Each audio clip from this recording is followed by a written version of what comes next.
প্রধানমন্ত্রীর স্বাস্থ্য বিষয়ক বিশেষ সহকারী হিসেবে প্রতিমন্ত্রীর পদমর্যাদায় দায়িত্ব গ্রহণের পরপরই বিএনপির প্রতিষ্ঠাতা চেয়ারম্যান শহীদ রাষ্ট্রপতি জিয়াউর রহমান এবং সাবেক প্রধানমন্ত্রী বেগম খালেদা জিয়ার সমাধিতে দোয়া ও শ্রদ্ধাঞ্জলি নিবেদন করেছেন ডক্টর জিয়াউদ্দিন হায়দার। সম্প্রতি তিনি ঢাকায় অবস্থিত তাদের সমাধিস্থলে উপস্থিত হয়ে ফুলের শ্রদ্ধা নিবেদন করেন এবং তাদের রুহের মাগফিরাত কামনায় বিশেষ দোয়া অনুষ্ঠিত হয়। লাস ফার্ম এখন আপনার শহরে, আমতলা মোড়, রোনাল্ডস রোড, ঝালকাঠি। এই সময় তার সঙ্গে উপস্থিত ছিলেন ঝালকাঠি জেলা পরিষদের প্রশাসক অ্যাডভোকেট শাহাদত হোসেন, ঝালকাঠি ২ আসনের সংসদ সদস্য ইসরা সুলতানা ইলান ভুট্টো এবং ঝালকাঠি ১ রাজাপুর কাঠালিয়া অঞ্চলের সাবেক কেন্দ্রীয় নেতা গোলাম আজম সৈকত।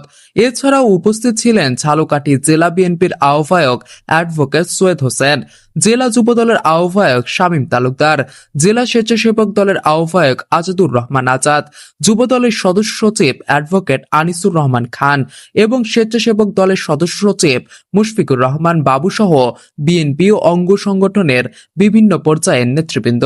পাশাপাশি ঝালকাঠি পৌর বিএনপির সভাপতি ও সাধারণ সম্পাদক, জেলা ছাত্রদলের সাধারণ সম্পাদক গিয়াস সর্দার দীপু এবং স্বেচ্ছাসেবক দলের সাবেক সভাপতি সাধারণ সম্পাদক সর্দার সাফায়েত সহ আরও অনেক নেতাকর্মী উপস্থিত ছিলেন।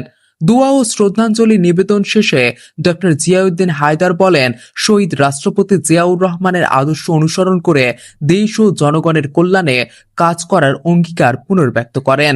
দেশের উন্নয়ন ও গণতন্ত্র প্রতিষ্ঠায় রাষ্ট্রপতি জিয়াউর রহমানের অবদান চিরস্মরণীয় হয়ে থাকবে এবং সেই আদর্শ ধারণ করেই আগামী দিনের রাজনীতি পরিচালিত হবে। দায়িত্ব গ্রহণের পরপরই এমন শ্রদ্ধা নিবেদন রাজনৈতিক অঙ্গনে একটি তাৎপর্যপূর্ণ বার্তা হিসেবে বিবেচিত হচ্ছে। এটি দলের আদর্শের প্রতি অঙ্গীকার এবং ঐতিহ্যের ধারাবাহিকতা বজায় রাখার প্রতিফলন বলেও মনে করছেন সংশ্লিষ্টরা।